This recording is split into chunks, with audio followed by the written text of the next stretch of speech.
remember one day in Sunday school, the teacher pulled out a $50 bill, or perhaps a likeness thereof, and asked the class to make a determination if it was real or counterfeit. Well, it made its way around the class, and each student kind of observed it and held it up to the light and looked for various things. But the reactions varied. Some said it was authentic, some said it was counterfeit. But after all, most of us have never seen a $50 bill that often. So finally, the item got to me, and I just kind of held it up and announced that I was about to tear it into little pieces.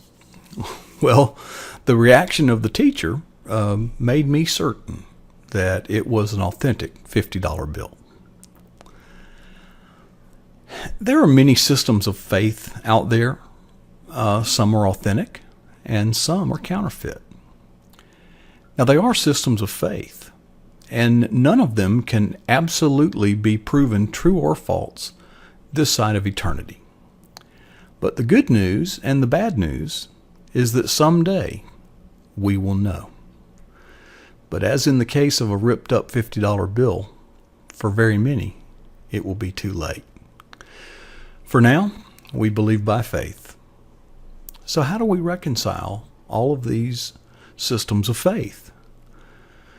Well, it seems like in our effort to be politically correct, we've adopted cultural relativism, so as not to offend anybody.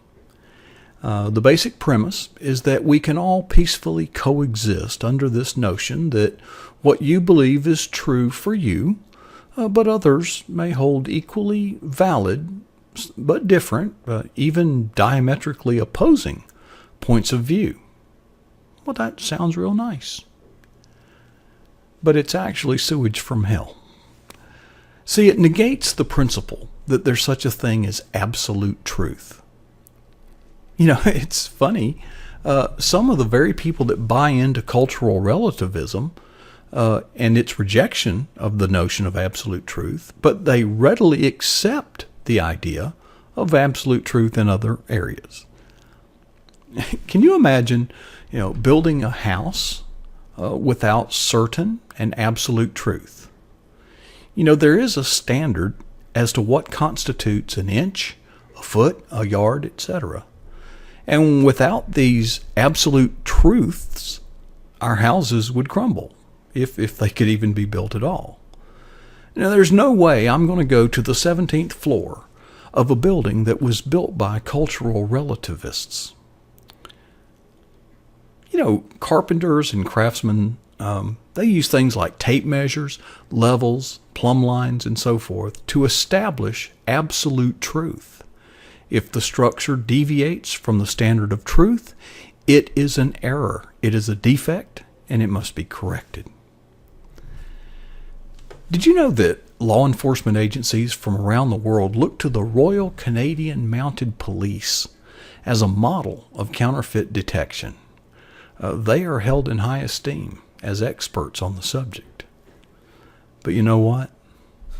They don't study counterfeit bills. They study the real, the authentic bill.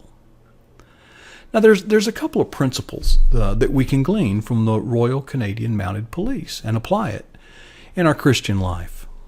Number one, know the authentic. And number two, anything that deviates from the authentic is counterfeit.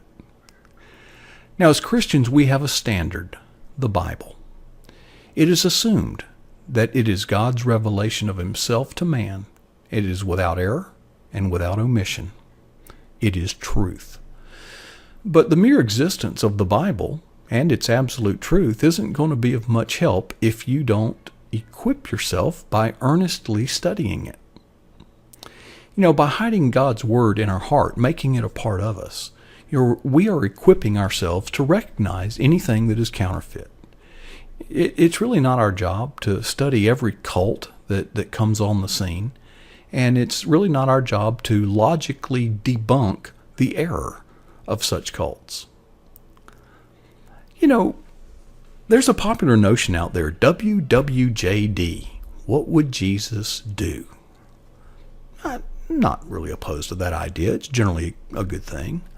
But it does presuppose that we have a competent knowledge and intimate understanding of the life and teachings of Jesus. I'm afraid for many that any answer to the WWJD question would involve a great deal of speculation. Well, that's what I think, but I'm very interested in your thoughts. I'd be happy if you would leave your comments down below, down there. You can also follow me on Twitter. I am at Data Genesis, and you can certainly subscribe to my YouTube channel.